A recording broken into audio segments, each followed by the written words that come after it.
With shotgun season closed in Iowa, the late muzzleloader season begins.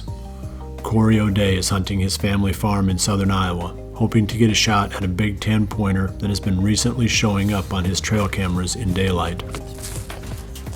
Well, it's hard to believe, but it's December 19th, which means the late season opened up today here in Iowa. I'm hunting over a standing soybean plot, and I think it should be a pretty good evening.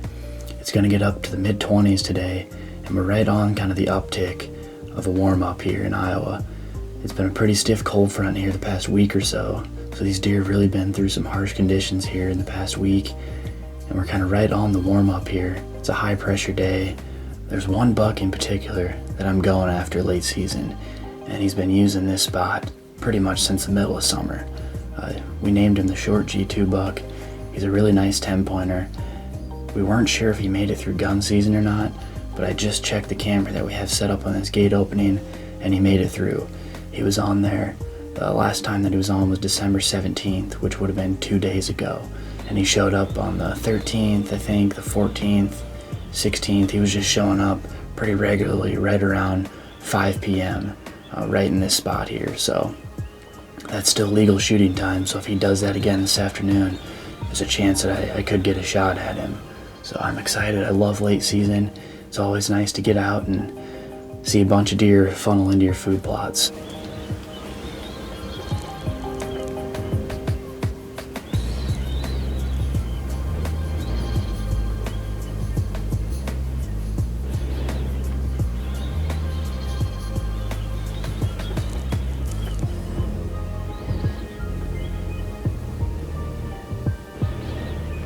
Well, it's about 3:15 right now. Right out in the middle of the field, about 200 yards down towards the end of it. The short G2 buck was there. He was out there with a younger buck, just kind of minding his own business, and a little 6-pointer started chasing around a bunch of does and just making all kinds of noise. But that short G2 buck went to the south here into this piece of timber, and he's bedded down right now. He's bedded probably 200 yards away. The wind's perfect for where they're at right now. Anyways, the buck that we're after is bedded 200 yards away, so we'll see how it plays out, but at least we know he's wanting to use this field.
I think I hit him good. Oh my goodness. That was just absolutely crazy. He got up out of his bed. He came right to the edge of those beans. He was at 133 yards. And then he got to where I could see his shoulder clear through my scope. So tough to tell with that smoke, it blew back into the blind.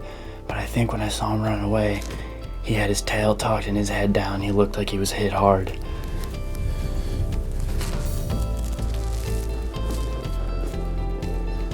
Look at this deer. Oh my gosh. I just cannot believe how that all came together. It's December 19th, the opening day of late muzzleloader here in Iowa. We knew that we had a good shot to kill this deer late season. He's been using this area of the farm, this particular field, all year long.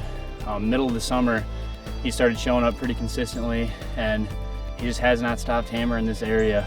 It's a high pressure, starting to warm up. We were right on the uptick of this warm front moving in after a real brutal cold front. And a lot of times late season, those are my favorite days to hunt. The cold fronts are really, really good, but if you can catch that first day after it starts to warm up, that tends to be really, really good as well. Really couldn't draw it up any better way. This is just an absolutely phenomenal deer, and a hunt that I'll remember for a long, long time.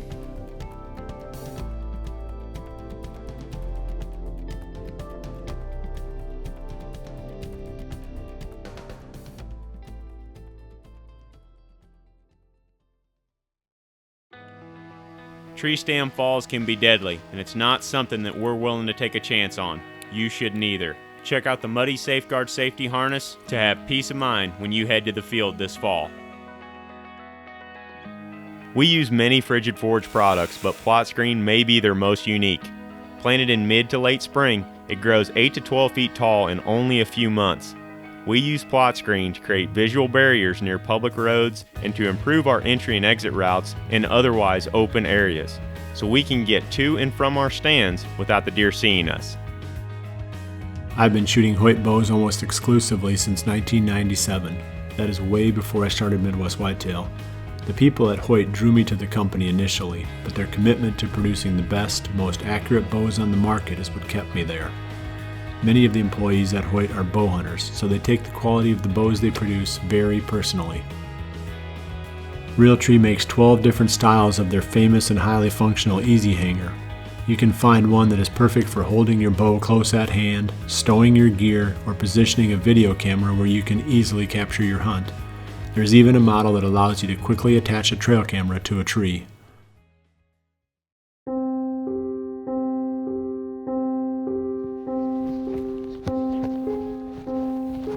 The next day, I head to the redneck blind that Jordan and I had hunted 2 days before. This marks the official start of my late season quest.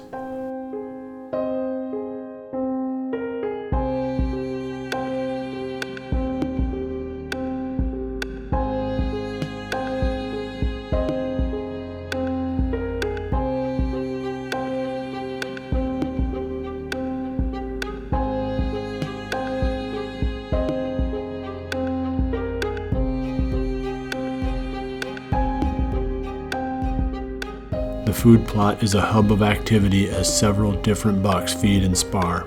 Once again, Crusty III, my primary target, was notably absent.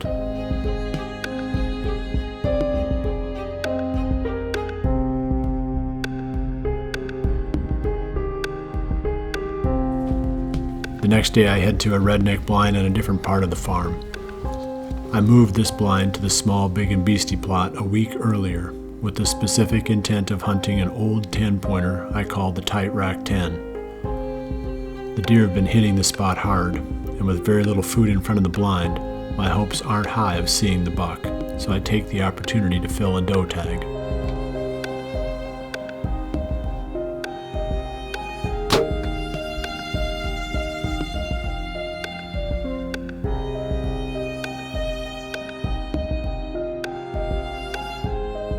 The evening ends with only does and fawns.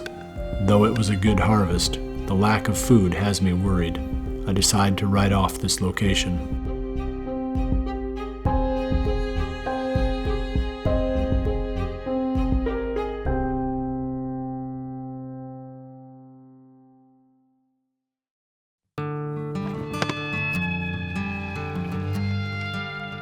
Tagged out since late October, Aaron Warbritton is excited to be back in the field. His late season goal is to shoot a deer on public land with his late grandfather's Hawkins-style muzzleloader. It is, I think, the third day of late muzzleloader. Zach and I are out in a public marsh right now. We're just still hunting this evening. We don't know much about this area because we've never hunted it. And we've been walking real quietly along this path, and we just spotted a little bachelor group of bucks out here. And I think there's 3 or 4 of them, but I got the musket here. To be honest, I'll shoot any of them. I don't really care. I've never killed anything with this muzzleloader, and I could probably only shoot 50 or 60 yards with it, but I do have my shooting sticks with me. Those bucks don't know we're here. We're gonna try to get a little bit closer to them and maybe try to get a shot at one. Let's see what happens.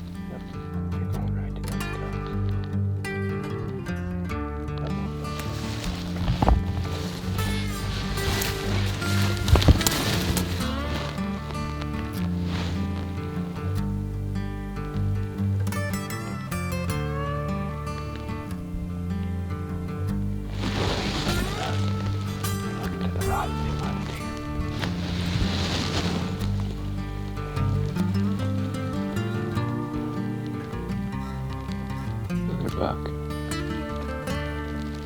About out of legal shooting time. Had a pretty eventful evening for it being so still and warm.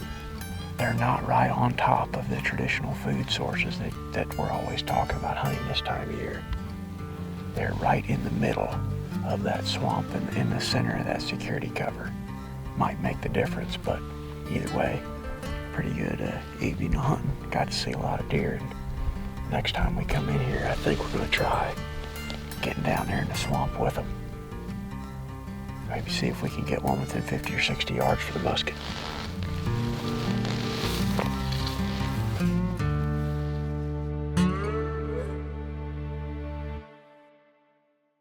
I originally planted this plot to soybeans, but due to dry conditions, they never produced.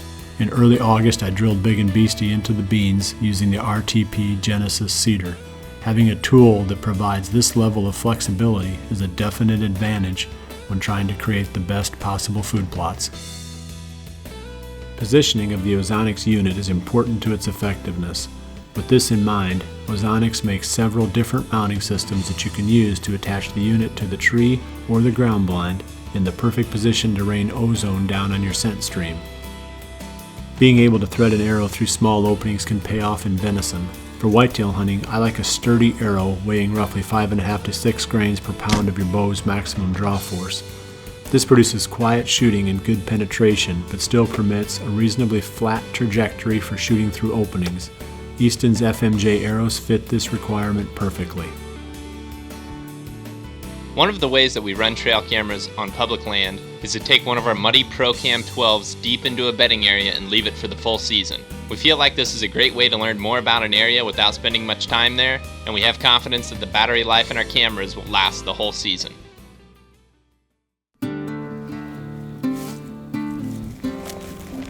I head back to the redneck blind where my late season started. I am hoping that the best food source remaining on the farm will pull in either Crusty III or the Tight Rack 10.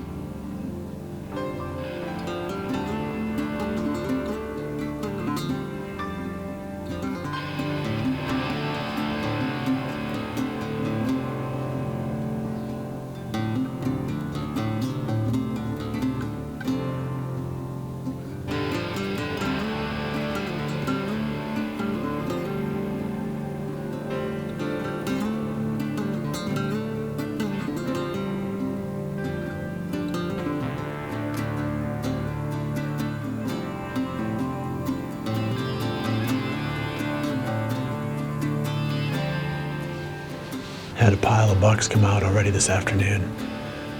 It's funny when you get that many deer and they've all got their heads down. A little buck bumped a doe. She went running, and all the other deer thought there was some kind of danger, so they kind of startled and started to run. Hopefully, Crusty still makes an appearance.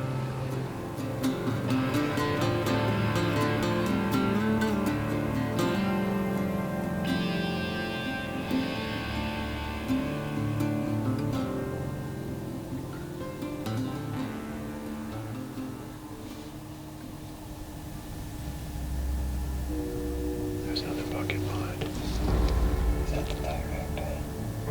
Oh. Yep. Yep. Awesome. That'd be awesome.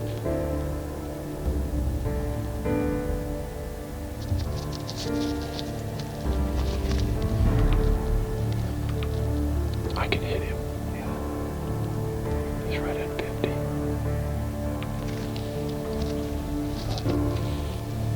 don't think it's a smart move at this point.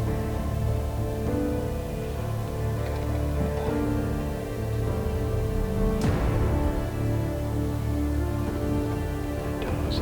It's the closest she's been. Here he's starting at broadside. Yeah, he's too far. And he's right at 50.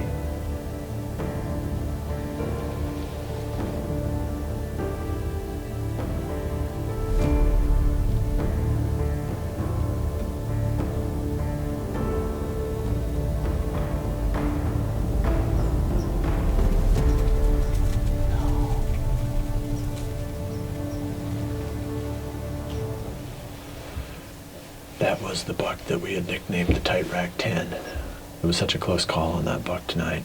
The closest he got was 45. I told Eric that if he was 40, clean broadside 40, I would take the shot. There was a fawn that was right underneath the blind. I think there was a rabbit or something in the tree line that this blind is in, and it must have jumped or made some kind of sound, and it was just enough to startle that fawn.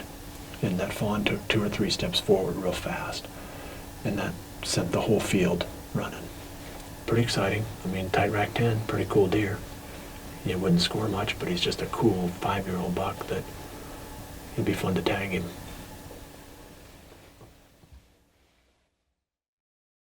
Cabela's is the best manufacturer we've found for producing quality footwear for deer hunters. Some of the Midwest Whitetail Pro staff favor rubber boots, while others use lace-ups. Cabela's makes models in both styles that are scent-free and perfectly fit to the task. Redneck's fiberglass blinds are their best known models, but the company also makes a soft-sided blind. This model looks similar but is made from camouflage fabric or ghillie material. Soft-sided blinds are also much more affordable than fiberglass and can be elevated or used on the ground.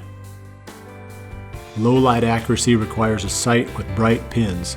Fuse sights have some of the brightest pins on the market, making it possible to take shots right up to the end of legal shooting time with total confidence.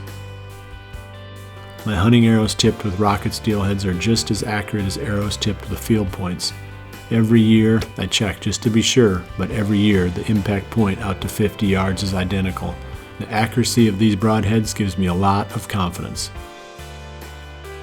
Though Trophy Rock also makes bag mineral, the rocks are the most portable. You can easily carry them into the most remote parts of the farm. You want all your deer to be as healthy as possible, not just the ones close to the road.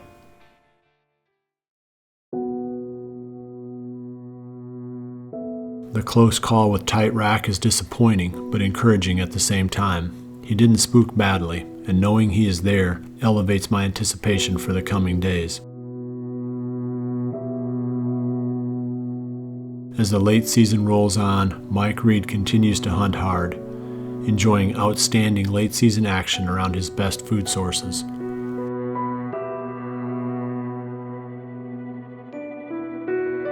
Mike takes the opportunity to harvest does when possible and also encounters one of his top target bucks. Jared Mills has also been in the field. The landowner on this farm allows Jared to harvest 1 buck a year, and with that buck down, Jared trades his bow for a video camera, scouting for future prospects.